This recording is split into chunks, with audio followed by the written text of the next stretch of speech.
يا أيها المزمل قم الليل إلا قليلا نصفه وانقص منه قليلا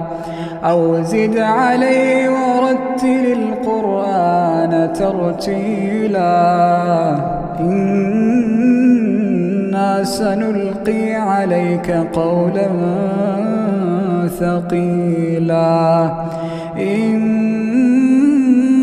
ناشئة الليل هي أشد وطئا وأقوم قيلا إن لك في النهار سبحا طويلا واذكر اسم ربك وتبتل إليه